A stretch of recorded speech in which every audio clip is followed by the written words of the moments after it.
Bienvenue dans votre émission La vie naissante. Nous sommes en compagnie d'Anne Tessier qui va nous parler des méthodes naturelles, de la méthode Fertility Care. Anne Tessier, bonjour, merci d'être venue à notre studio de la Garde d'Aix-en-Provence pour nous parler de Fertility Care et de ces méthodes naturelles. Merci beaucoup, bienvenue. Merci Olivier de m'avoir invitée. Je suis ravie d'être avec vous ce matin. Bonjour à tous vos auditeurs et auditrices. Voilà, pour me présenter rapidement, j'ai une formation en biologie et informatique au départ. Voilà, je travaillais en bioinformatique au sein du laboratoire Généton, laboratoire qui était financé par le Téléthon, sur le projet du séquençage du génome humain. Et j'ai commencé alors à me poser des questions d'ordre éthique relatives à l'homme, au respect de sa dignité. Et donc, quelques années plus tard, j'ai voulu approfondir ces questions en faisant un master de bioéthique, voilà, avec l'IPLH. Donc, mon sujet de mémoire sur le lien entre union et procréation m'a amené à découvrir cette nouvelle méthode de régulation naturelle des naissances, Fertility Care, ainsi que la naprotechnologie, voilà, cette médecine qui a pour objet la santé gynécologique de la femme, et particulièrement la restauration de la fertilité naturelle au sein du couple. Ce fut pour moi une grande découverte, une belle découverte. Ce n'était pas connu en France et j'avais un grand désir de travailler très concrètement au service de la vie. Je me suis alors formée pour devenir instructrice Fertility Care. Voilà, c'est une formation américaine. Et ainsi pouvoir proposer un chemin de vie pour les couples aussi bien dans le domaine des régulations des naissances que dans le domaine de l'infertilité. Alors Olivier m'a donné 30 minutes pour vous présenter la méthode Fertility Care. Alors, je vais commencer par un petit historique. Tout commence aux États-Unis avec le docteur Hidgels, alors étudiant en gynécologie. À la sortie de l'encyclique Humane et Vitae de Paul VI, qui était une encyclique sur les régulations des naissances, le docteur Hidgels est touché par l'appel du pape. Parce que le pape appelait les hommes, tous les hommes de science, les médecins, les chercheurs, à orienter leurs recherches vers le bien des couples et du mariage. Pour que, alors je cite, « la science médicale réussisse à donner une base suffisamment sûre à une régulation des naissances fondée sur l'observation des rythmes naturels. » Et donc, le docteur Hidgels, très touché par cet appel, décide de se rapprocher des docteurs Billings pour apprendre déjà la base des observations des rythmes naturels. Dès la première année de travail, il a remarqué, donc c'était une méthode qui était basée sur l'observation de la glaire cervicale, il a remarqué que les différents profils, donc d'écoulements vaginaux, de la glaire, pouvaient être modélisés et conduire à un langage commun, objectif. Et cela a conduit à la standardisation de la méthode d'observation. Et en 1976, il met en place le système Fertility Care, qu'il appelle le Crichton Model Fertility Care System. Donc on verra dans un petit moment ce qu'est Fertility Care. Mais pendant 15 ans de travail, d'observation et de recueil de données, grâce à ces tableaux de fertilité et puis d'études scientifiques, il a pu montrer qu'il y avait une corrélation entre certaines anomalies dans le tableau de fertilité et des dysfonctionnements gynécologiques et des causes sous-jacentes de l'infertilité. Donc en 1985, il ouvre un institut de recherche dans le Nebraska, sur l'étude de la reproduction humaine. Et dans les années 90, le docteur Hidgels, qui est gynécologue obstétricien, spécialisé en médecine de la reproduction humaine, met au point avec son équipe une nouvelle science médicale qu'il appelle la naprotechnologie, Natural Procreative Technology, qui vise à restaurer la fertilité au sein du couple afin qu'il puisse concevoir de manière naturelle. Voilà. C'est donc bien une réelle alternative au PMA. Voilà, c'est intéressant de voir qu'en répondant positivement à l'appel du pape, le docteur Hidgels a choisi de diriger sa recherche dans une autre direction que le courant ambiant de l'époque, qui était plutôt de travailler sur la pilule contraceptive. Et sa recherche vers une meilleure connaissance du cycle féminin lui a ouvert des portes sur un champ encore inexploré, mettant en lumière des relations entre les anomalies du cycle et les causes de l'infertilité. Alors voilà, après ce bref historique, entrons dans le vif du sujet qui nous intéresse aujourd'hui, Fertility Care. Donc Fertility Care, c'est le nom d'une méthode d'observation du cycle qui va permettre à la femme de comprendre son cycle et de prendre soin de sa fertilité. Et aussi pour les couples, de pouvoir réguler les naissances de manière naturelle. Alors, j'ai choisi de structurer mon intervention en 2 parties. Dans une première partie, on verra les principes de toute méthode naturelle pour réguler les naissances. Et dans une deuxième partie, je détaillerai un peu plus la méthode Fertility Care. Donc, quel est le principe des méthodes naturelles? Donc déjà, faisons un petit point de synthèse sur ce qu'on entend derrière le mot fertilité. Voilà, comme vous le savez, l'homme est toujours fertile depuis sa puberté jusqu'à sa mort. Il reproduit chaque jour ses spermatozoïdes. Alors que la femme est très peu fertile dans le mois, que quelques jours. Voilà, si on regarde la durée de vie d'un ovule, lors de son ovulation, l'ovule a une durée de vie de 12 à 24 heures, même plus proche des 12 heures. Donc 12 heures sur un mois, c'est très court. Et donc heureusement, la nature est bien faite. La femme va fabriquer de la glaire cervicale, je vous en parlerai un peu plus tout à l'heure. Mais cette glaire va maintenir les spermatozoïdes en vie entre 3 et 5 jours. Voilà, parce qu'après un rapport sexuel, les spermatozoïdes se retrouvent dans le vagin et le vagin est un milieu très acide. Donc ils meurent tous. Voilà. Sauf s'il y a cette présence de glaire qui elle, a un pH neutre et qui va pouvoir maintenir ces spermatozoïdes en vie. Ils vont se faufiler dans la glaire, remonter le col de l'utérus, traverser l'utérus et aller dans les trompes de Fallope pour rencontrer un éventuel ovule. Voilà. C'est dans les trompes de Fallope qu'a lieu la fécondation. Bon, on peut parler de la fertilité de la femme ou parler de la fertilité de l'homme, mais ce qui est pertinent, c'est de parler de la fertilité du couple, parce que c'est à 2 qu'on fait un bébé. Et comme l'homme est toujours fertile, la fertilité du couple va se caler sur la fertilité de la femme, qui, elle, est peu fertile dans le mois. Donc, quand la femme est fertile, le couple est fertile. Quand la femme est infertile, le couple est infertile. D'où l'intérêt de connaître et de déterminer précisément les périodes fertiles et infertiles de la femme. Alors, le principe des méthodes naturelles repose sur quoi ? Eh bien, ça va reposer sur cette connaissance, justement, des différentes périodes fertiles-infertiles, qui va permettre aux couples, en fonction de l'intention qu'ils ont, de concevoir un enfant ou au contraire d'éviter une grossesse, de pouvoir sélectionner les jours possibles pour les rapports sexuels. Et donc, s'ils ne veulent pas d'enfants, ils n'auront pas des unions pendant les périodes. Ils auront en fait des unions pendant les périodes infertiles. Et s'ils veulent un petit bébé, ils peuvent avoir des rapports sexuels comme ils veulent. Sauf que si vraiment ils veulent un bébé, il faudra quand même qu'ils choisissent de s'unir pendant la période fertile et au plus proche de l'ovulation. Voilà. C'est le principe de toute méthode de régulation naturelle des naissances, ou on dit planification familiale naturelle. Il y a en France 3 méthodes connues et reconnues, parce qu'il y a eu des études scientifiques qui ont été effectuées et qui ont montré leur fiabilité. La méthode Billings, je pense que c'est celle qui est la plus connue en France, basée sur l'observation de la glaire. Il y a la symptothermie qui est basée sur la glaire et la prise de température. Et puis la 3e méthode, Fertility Care.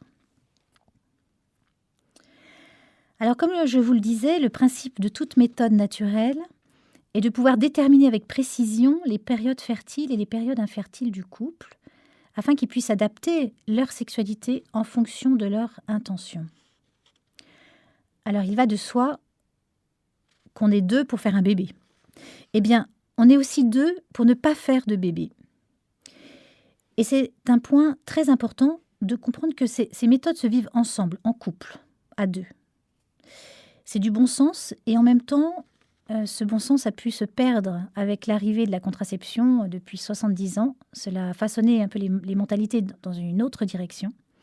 Et on a peut-être perdu de vue qu'il y a vraiment une co-responsabilité dans le fait de devenir père et mère. Alors prenons un petit instant pour essayer de reprendre conscience que l'homme et la femme sont 100% impliqués dans leur sexualité et sont 100% responsables d'une éventuelle paternité et maternité. Alors je dis éventuelle car tout acte sexuel déjà n'aboutit pas à un enfant. Et puis il y a dans l'acte sexuel ce mystère de la vie que nous ne maîtrisons pas. Voilà, il y a l'acte créateur de Dieu qui donne vie. Mais nous participons à donner la vie par le langage des corps, voilà, par l'acte sexuel. Nous sommes procréateurs. Et donc si nous ne sommes pas maîtres de la vie naissante, par contre, nous sommes maîtres des moyens que nous prenons pour réguler notre fertilité. Et c'est là qu'on peut faire le choix de réguler notre fertilité en respectant les rythmes naturels de la femme. Alors, faire le choix d'apprendre une méthode, c'est faire le choix déjà de faire confiance à la méthode, d'avoir une confiance en soi, d'avoir une confiance en son conjoint. Voilà, c'est là apprendre la confiance mutuelle dans une communication renouvelée et peut-être même dans une vulnérabilité qui sera accueillie de part et d'autre. Faire le choix d'apprendre une méthode, c'est aussi choisir le respect comme attitude fondamentale dans l'amour. Cela veut dire que l'autre ne sera jamais instrumentalisé à mon profit. L'autre sera toujours une fin en soi, jamais un moyen. Cela implique la vertu de chasteté, à ne pas confondre avec la continence. Et la chasteté qui évite toute attitude de jouissance utilitariste vis-à-vis de l'autre. Voilà, on ne capte pas, voilà, on se donne dans l'acte sexuel. Comme nous dit Olivier Bonwin dans son livre « Éthique sexuelle et familiale », la chasteté grandit, se fortifie et s'affine au fur et à mesure que croissent le respect et l'amour de la personne. Ce qui implique aussi une maîtrise de soi, voilà, ordonnée au don de soi. On entend déjà par ces mots que cela s'inscrit dans une croissance humaine et qu'on est tous sur un chemin. C'est important de l'intégrer. Quel que soit là où nous en sommes, nous pouvons progresser pour mieux aimer et aimer en vérité. Alors je suis là aujourd'hui pour vous parler des méthodes naturelles, mais bien sûr, ce n'est pas qu'une question de méthode ou de technique. Ça va bien au-delà, puisque cela concerne la relation d'amour dans le couple. Même s'il y a bien un apprentissage du comment faire, basé sur une connaissance physiologique et une méthode d'exploitation des données, des instructions aussi à suivre, il y a surtout une manière d'être plus globale. Voilà, un art de vivre et de manifester son amour sans cesse à innover. Petit à petit, le couple lui-même découvre que l'alternance des périodes, fertiles, infertiles, va l'aider à grandir dans sa relation d'amour. Par exemple, si le couple veut éviter une grossesse, il n'aura pas de rapport sexuel pendant la période fertile. Mais cette période de continence n'est pas à voir comme une frustration périodique, mais au contraire comme une chance de dire son amour autrement. Et donc ils vont grandir dans le dialogue, dans l'attention à l'autre, dans la tendresse, les gestes d'affection. Voilà, il y aura peut-être un réajustement de l'agenda pour vivre des moments de qualité, etc. Le livre de Gary Chapman nous aide, les langages de l'amour. Voilà. C'est un livre qui peut nous permettre de découvrir chacun notre langage et de parler le langage de notre conjoint pour lui dire « je t'aime ». Et seront d'autant plus belles les retrouvailles lorsque viendra la période infertile pendant laquelle ils pourront de nouveau s'unir. Alors Bénédicte Lussereau donne quelques pistes concrètes pour bien vivre ces méthodes naturelles dans son livre « Se passer de la pilule, c'est possible ». Voilà, si cela peut intéresser certains d'entre vous. Alors maintenant, je vais aller donc un peu plus dans le détail de la méthode que j'enseigne. Je commencerai par un petit point de physiologie avant de vous parler de la méthode proprement dite.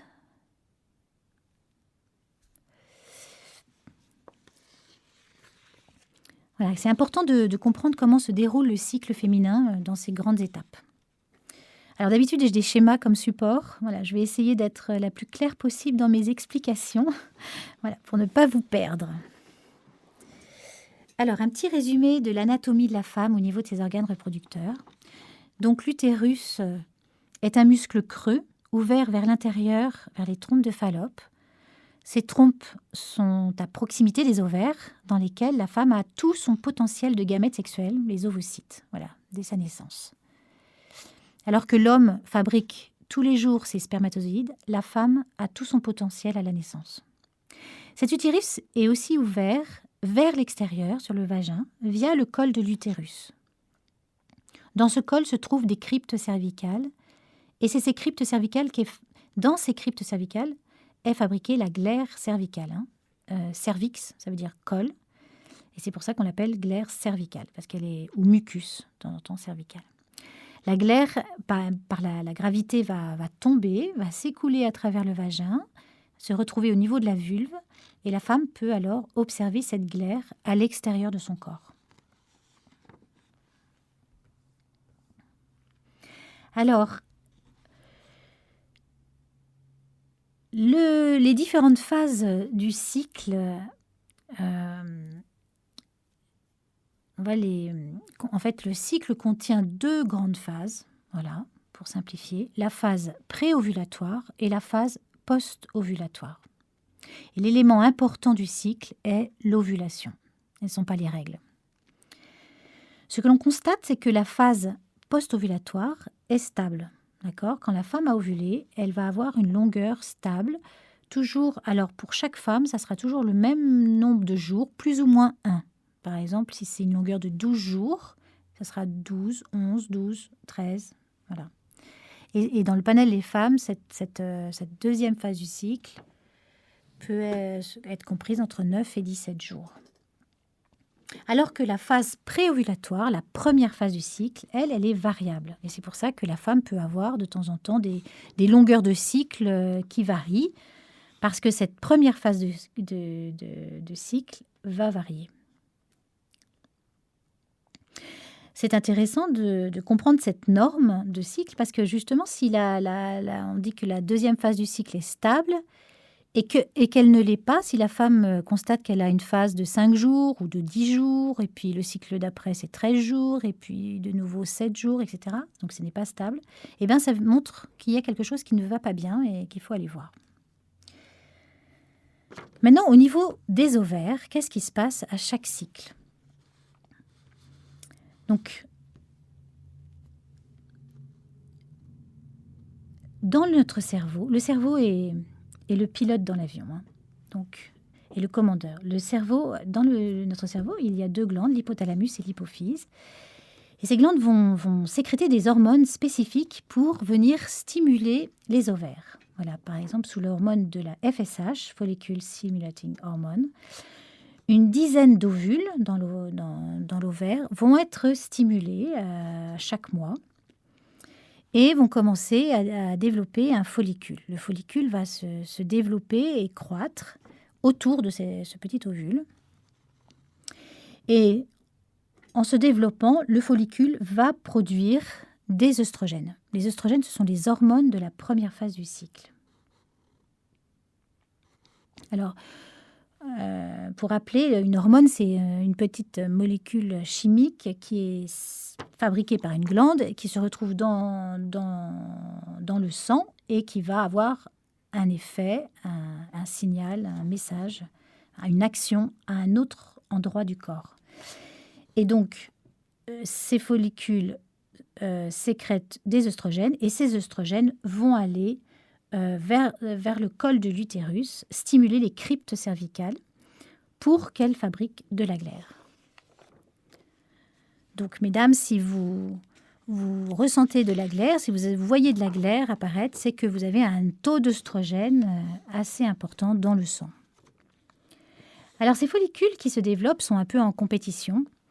Et il y a un follicule qui va prendre le lead, il devient dominant, il arrive au bout de sa maturation. Et c'est ce qu'on appelle le follicule mûr. Donc, sous une autre hormone qu'on appelle la LH, luteinizing hormone, l'ovulation va être déclenchée. Ça veut dire quoi? Ça veut dire que le follicule mûr va se rompre et libérer l'ovule. Voilà. Et cet ovule sera happé par les franges des trompes de Fallope. Commence alors donc la deuxième partie du cycle, post-ovulatoire.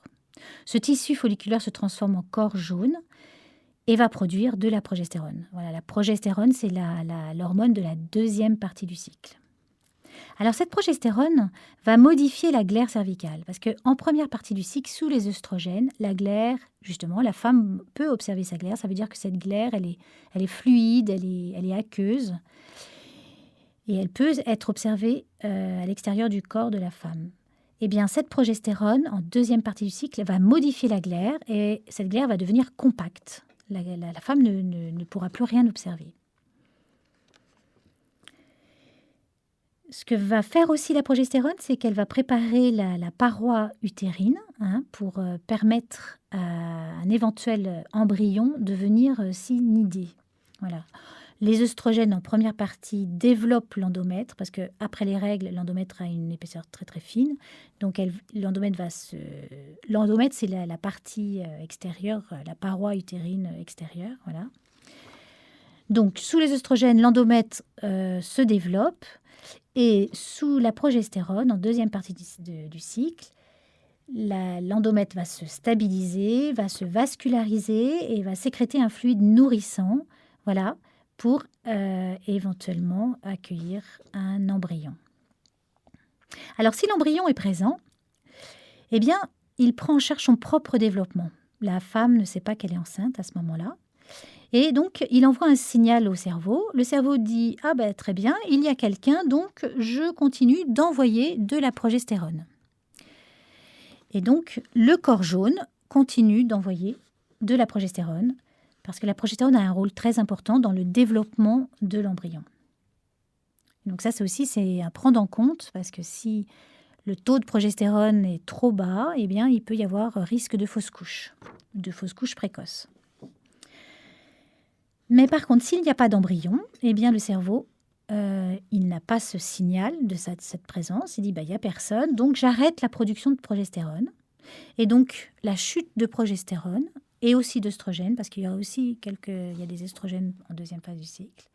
Cette chute hormonale va faire arriver les règles.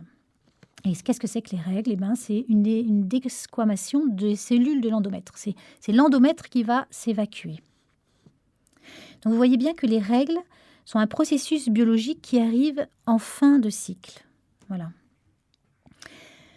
Par contre, le seul jour que la femme peut reconnaître de manière objective, vraiment, eh ben, c'est le premier jour de ses règles. Et donc, par convention, on va dire que le cycle commence, on va faire commencer le cycle, c'est un cycle de toute façon, mais on va faire commencer le cycle le premier jour des règles. Là, voilà, il n'y a pas d'hésitation sur ce jour-là. Mais qu'on ait en tête que c'est en fait un processus qui appartient au cycle précédent. Voilà. Alors, qu'est-ce qui se passe quand on aborde la méthode maintenant? Alors, avec une méthode, on a un vocabulaire qui est différent parce que c'est un vocabulaire de méthode.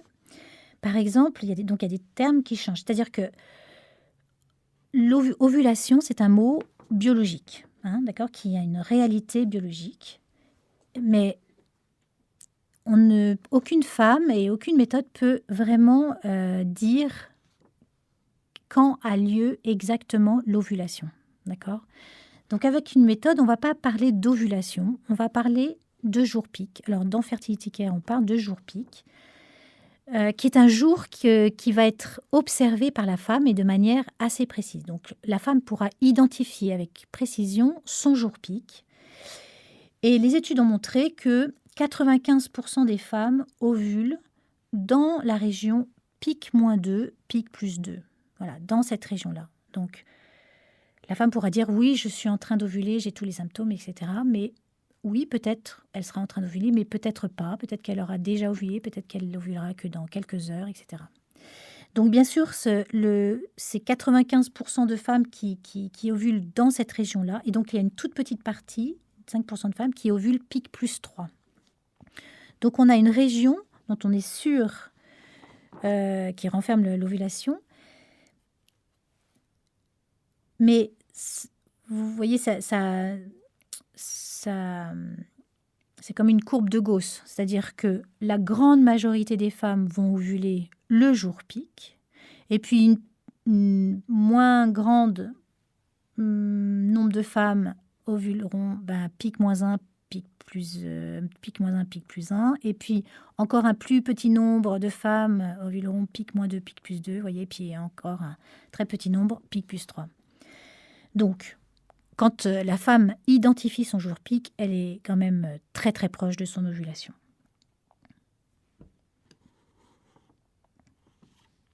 Alors, on a dit que le cycle commençait avec les premiers jours des règles. Donc, les règles ont une durée de 3 à 7 jours. Puis, il peut y avoir après une phase que la femme va ressentir de sécheresse. Elle ne va pas encore voir de la glaire. Les hormones sont pas encore, le développement folliculaire n'est pas encore assez avancé pour qu'elle voie de la glaire. Donc, elle peut avoir une période sèche et ça sera une période sans glaire, c'est-à-dire que ce sera une période infertile. Voilà. Et puis, la glaire va arriver. Dès que la femme voit de la glaire, eh bien, elle sait qu'elle rentre dans sa période fertile. Hein. Dès qu'il y a de la glaire, c'est qu'il y a de la fertilité. On a vu que c'était grâce à la glaire que les spermatozoïdes pouvaient passer. Donc la femme, qu'est-ce qu'elle va faire? Elle va s'observer systématiquement. Ça veut dire que à chaque fois qu'elle va aller aux toilettes, elle va faire une observation de glaire avant d'uriner et après avoir uriné. Elle va prendre du papier, elle va s'essuyer de l'avant vers l'arrière, de l'urètre vers le périnée, en faisant déjà attention à la sensation produite. Voilà, est-ce que c'est lubrifiant ou pas quand elle s'essuie? Ça, c'est une donnée importante. Puis elle va regarder son papier, et elle va... Peut-être qu'il y a de la glaire, peut-être pas. Mais s'il y a de la glaire, elle va prendre la glaire entre les doigts, donc entre l'index et le pouce, et l'étirer. Donc, parce que la glaire a comme caractéristique d'être élastique. D'accord? Donc, quel que soit ce qu'elle voit sur son papier, quand elle prend entre les doigts et qu'elle peut étirer quelque chose, eh ben, elle est sûre qu'elle est en présence de glaire cervicale. Et alors, elle va retenir quelques données sur cette glaire. Son élasticité, est-ce qu'elle est peu élastique, moyennement ou très élastique? Elle va retenir aussi sa couleur, est-ce qu'elle est blanche, est-ce qu'elle est jaune, est-ce qu'elle est transparente, etc. Mais le plus objectif possible, voilà. Elle va retenir le signe le plus fertile parce que la glaire, pendant quelques jours, va évoluer, c'est-à-dire qu'elle va passer d'une glaire peu élastique, par exemple, opaque, à une glaire très élastique, transparente, par exemple, et même lubrifiante. Plus on s'approche de l'ovulation, plus cette glaire, on appelle ça une glaire de type pic, hein, qui a au moins une des 3 caractéristiques, très élastique, transparente ou lubrifiante. Eh bien, elle va noter, elle va retenir ce signe le plus fertile et le soir, avec son mari, ensemble, ils noteront dans un tableau avec un code, un langage codé. Et ensemble, donc là, pour l'instant, elle a observé et elle a noté. Et ensuite vient l'interprétation. Alors, cette interprétation est représentée par des timbres. Si elle n'a pas de glaire, elle mettra un timbre vert, voilà, et cela voudra dire, c'est un jour fertile. Et puis, si elle a de la glaire, par exemple, elle mettra un timbre blanc avec un petit bébé, ça veut dire que c'est un jour fertile. Donc, infertile sans glaire, fertile avec de la glaire. Donc, chaque jour, en fait, le couple pourra savoir s'il est d'un jour fertile ou infertile, voilà, et orienter son choix en fonction de son intention d'avoir un rapport sexuel ou pas.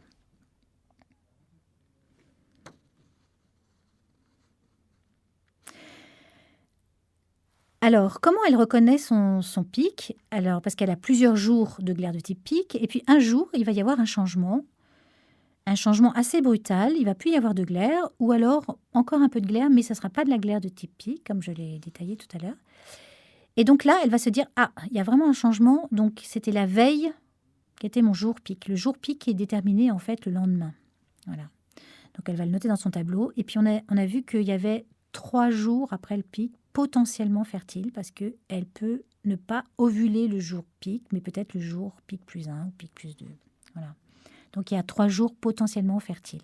Donc la période de fertilité de la femme, elle va commencer au premier jour de sa glaire, de l'apparition de la glaire, jusqu'aux 3 jours après le pic. Il n'y a jamais eu de grossesse dans toutes les études de fertilité care. Il n'y a jamais eu, donc 40 ans d'études quand même, de recherche. Il n'y a jamais eu de grossesse sur le 4e jour, P plus 4. Donc l'infertilité commence le 4e jour au soir. Voilà, de toute façon, donc on est dans la 2e phase du cycle et cette post-pic est infertile parce que de toute façon, l'ovulation est passée.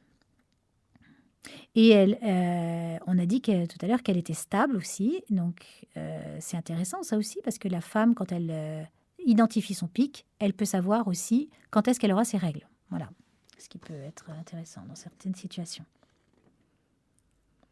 Donc voilà, jour après jour, le tableau se remplit, voilà, jusqu'au cycle suivant, voilà, jusqu'aux règles, et puis du coup, un cycle nouveau redémarre à la ligne suivante du tableau.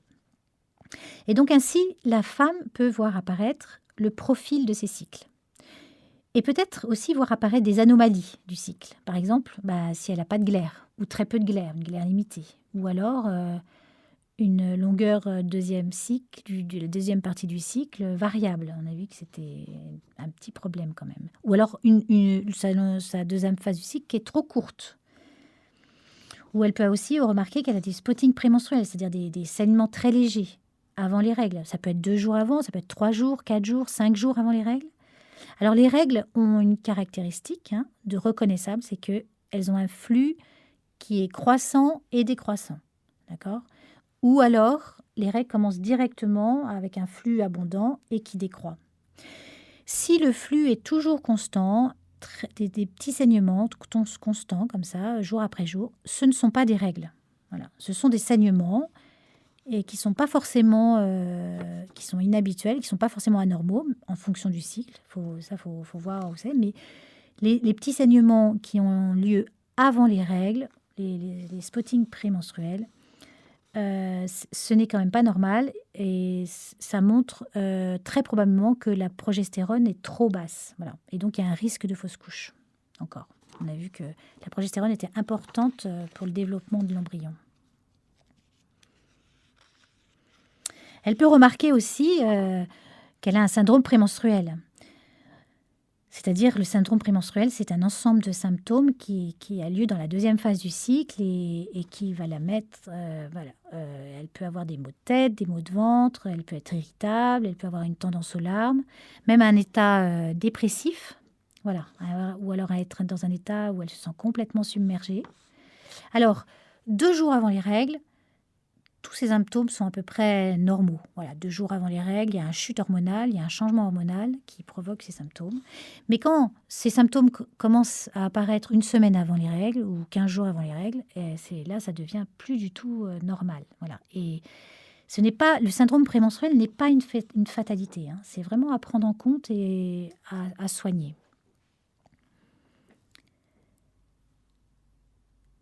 Alors, c'est là qu'on voit que ce tableau est très intéressant pour le suivi de la santé gynécologique de la femme.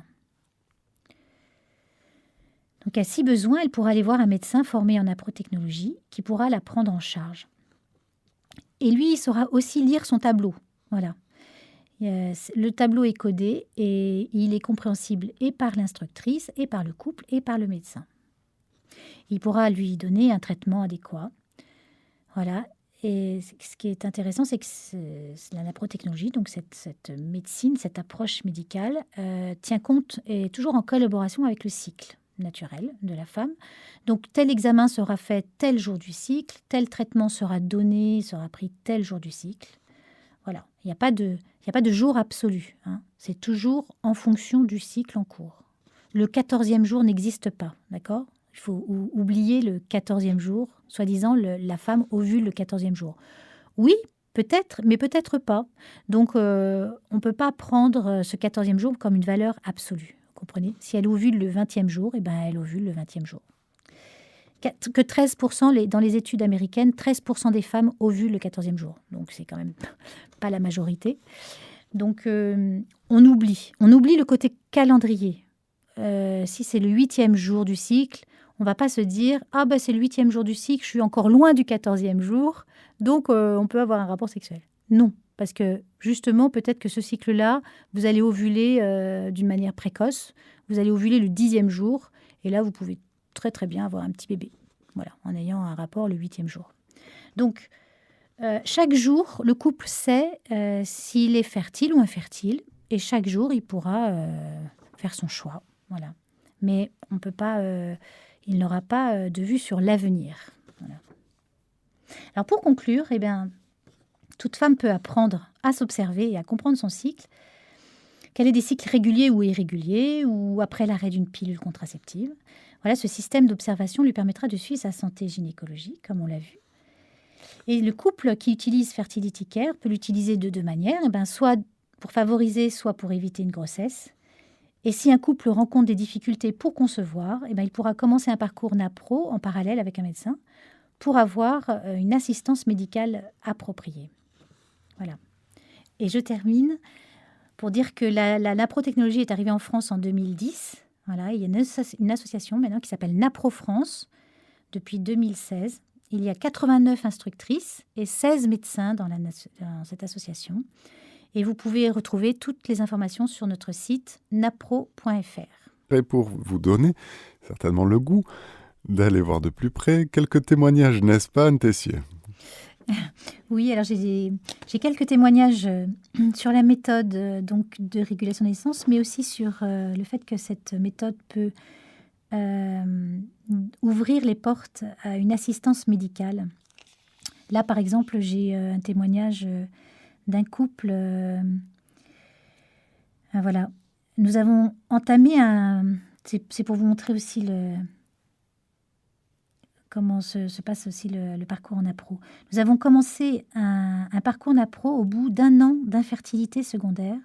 La formation est exigeante, mais heureusement, nous sommes bien accompagnés et elle permet de mieux connaître son cycle dans les moindres détails et de présupposer des dysfonctionnements. Suit le rendez-vous avec le médecin. Dans notre cas, nous avons eu de la chance car nous n'avons eu à rencontrer le médecin qu'une seule fois avant que je tombe enceinte 3 mois plus tard. J'avais un syndrome des ovaires polykystiques déjà connu, mais l'approche NAPRO a permis d'avoir un traitement qui ne peut guérir le SOPK, mais en réduire les effets, que l'on ne m'avait jamais proposé en médecine classique. C'est passé entre autres par un régime alimentaire assez strict, ce qui n'est pas facile, ainsi que par des compléments hormonaux. Mais 3 mois plus tard, nous avons eu la joie d'apprendre ma grossesse. Le jeu en vaut la chandelle. Très bien. Merci beaucoup, Anne Tessier. Peut-être vous en avez d'autres, sinon j'aurais une question à vous poser. Mais allez-y. C'est des questions à titre informatif. Vous avez cité un livre, Se passer de la pilule, c'est possible. Quel autre type d'ouvrage pourriez-vous recommander? Un livre sur le cycle féminin au naturel, ça s'appelle Cycle féminin au naturel, de Marion Vallet et du docteur Sophie Sab, qui est médecin formé en naprotechnologie. Marion Vallet est sage-femme. Et je trouve que ce livre est très intéressant parce qu'il est tout à fait accessible par tout le monde et il reprend toute la physiologie de la femme, les différentes méthodes et éventuellement le recours à la naprotechnologie pour le soin de la santé gynécologique. Voilà, donc il y a ce livre-là. Il y a le seul livre en français qui existe sur la naprotechnologie, ça s'appelle « Concevoir un enfant ». Voilà, c'est le guide de la naprotechnologie, si vous voulez en savoir davantage. Il y a, pour approfondir, pour ceux qui veulent encore plus approfondir, j'aime beaucoup le livre de Ganaëlle Abéguilé, voilà, « Les troubles hormonaux ». Très intéressante, donc elle reprend aussi toute la description du cycle féminin et toutes les pathologies qui peuvent en découler. Et alors, je vous ai cité le livre de Bénédicte Lussereau, Se passer de la pilule, c'est possible. Effectivement, c'est possible. J'espère que Nous l'avons J'ai- compris avec vous, Oui, nous c'est l'espérons ça, tous, oui. exactement. Et puis il y a un livre que j'aime beaucoup et qui peut aider déjà très simplement à réguler le cycle. Pour certaines, c'est Faites votre glucose révolution. Voilà, qui parle essentiellement du pic glycémique. Donc c'est Faites votre glucose révolution de Jessie Inchauspé. Et On voilà, ça fera peut être, ça peut être. après Noël, hein, la glucose révolution, d'accord? Il va y avoir Oui, mais des pics justement, vous verrez glycémiques, là. que c'est pas, voilà, qu'il y a D'accord. une façon, Il y c'est a une simplement façon de faire. un changement d'habitude voilà, D'accord, pour manger, mais pas de se passer de tous les sucres. bien Voilà. sûr. Merci beaucoup, Anne Tessier. Je vous Alors, en prie. et de toutes ces années à, à- à faire connaître cette méthode-là, qu'est-ce que vous en retirez, vous? Quels sont pour vous les effets les plus remarquables? Alors déjà, ça respecte le corps de la femme parce que c'est naturel. On ne prend pas de médicaments, enfin, on ne prend pas de pilules. Ça respecte le corps de la femme, ça respecte la relation de couple, la relation d'amour, et ça, c'est très enrichissant pour la vie conjugale, parce que ça va vraiment développer, vous allez voir, tous les couples qui passent par là peuvent en témoigner, hein. Ça développe la communication dans le couple, et bien vivre sa sexualité, quand même, c'est un chemin de bonheur. Donc, je le souhaite à tout le monde. Et puis... Et puis voilà. Alors, ce qui est intéressant, je trouve, c'est qu'on est aussi acteur de sa propre santé. On n'attend pas d'aller voir le gynéco tous les ans, voilà, une fois par an pour une visite générale. Sur le tableau, on peut déjà voir, j'ai été très très brève là-dessus, mais par exemple, si on voit des saignements inhabituels tout au long du cycle, on n'attend pas un an pour aller voir le gynécologue. On prend son téléphone, on prend son rendez-vous. Et peut-être que c'est tout à fait bénin. En tout cas, il faut aller voir ce que c'est. C'est peut-être tout à fait bénin, mais c'est aussi peut-être le début d'un cancer de l'utérus, par exemple. Voilà. Donc, autant le prendre le plus proche, au moment le plus précoce possible. Il n'y a pas que ça d'ailleurs, il y a aussi l'auto-examination des seins qu'on met en place avec la femme pour détecter le cancer du sein. Enfin voilà, c'est toute cette santé gynécologique. Et la femme est actrice vraiment de sa santé, mais le couple est acteur aussi pour concevoir un enfant.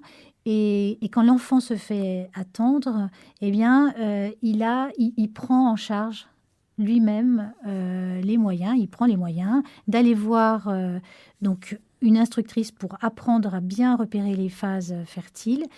Et on voit aussi qu'est-ce qui se passe sur les anomalies du cycle. Et il prend en charge, enfin, il prend ses rendez-vous avec le médecin. Et le médecin est formé en aprotechnologie, bien sûr. Et donc, on a des bons résultats. D'ailleurs, je ne vous en ai pas parlé, mais on est quand même... alors, il n'y a encore rien de publié, mais et on commence juste des statistiques qui deviendront officielles. Donc, il n'y a encore rien de publié. Mais sur les premiers couples qu'on a eus, on a eu quand même depuis 2016, je sais plus, alors si je vous donne vraiment les chiffres, sur une étude en fait qui a été faite sur, je vais vous donner ça.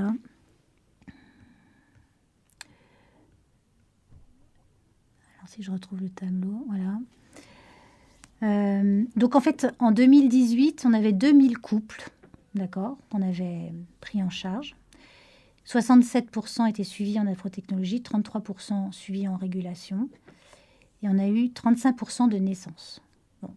Mais 35%, c'est de manière générale. Mais en fait, sur une étude en 2016, sur 420 couples ayant terminé le parcours NAPRO, c'est ça qui est intéressant, parce que les couples peuvent commencer un suivi NAPRO et puis partir, et finalement, on ne sait pas si ça aurait donné un bébé ou pas. Donc, ce qui est intéressant, c'est que les couples qui apprennent la méthode, qui commencent un diagnostic médical, qui commencent à prendre des traitements et qui se donnent un temps quand les paramètres biologiques sont revenus à la norme, qui se donne un temps de conception. Donc ça prend à peu près 2 ans, ce parcours. Et donc sur ces 420 couples ayant terminé ce parcours, il y a eu 49% de naissances. Donc presque 50% de naissances. Donc bien sûr, c'est en fonction de l'âge. Les plus jeunes auront encore plus de taux de réussite, un meilleur taux de réussite. Les plus âgés qui vont vers les 40 ans auront un moins bon taux de réussite. Ça va dépendre aussi de la pathologie, ça va dépendre, est-ce qu'ils vont aller jusqu'au bout du parcours ou pas. Ça va dépendre aussi s'ils sont déjà passés par un parcours FIV, parce que s'ils sont déjà passés par un parcours FIV, la fertilité a diminué, et donc ils auront un taux un peu moins bon. Donc voilà, il y a plein de paramètres qui rentrent en jeu, mais on a quand même des bébés. Et voilà, autrement, je ne ferais pas ce métier. Bien entendu. Bien entendu, nous avons beaucoup entendu parler de NAPRO, du site NAPRO France. Ça s'écrit NAPRO, c'est ça? Voilà, très bien. .fr, et vous pouvez, sur le site, trouver l'instructrice proche de chez vous. Toutes les informations. Les informations. Très bien. Et tous les livres que vous avez cités, vous les trouverez dans le podcast qui ne saurait tarder à venir. Eh bien, merci beaucoup, Anne Tessier, d'être venue à notre studio de la Garde. Chers auditeurs, c'était votre émission La vie naissante. Il y était question de la méthode Fertilité Care. Vous étiez avec Anne Tessier. Retrouvez cette émission en podcast sur notre site internet radiomaria.fr ou notre application Radio Maria Play.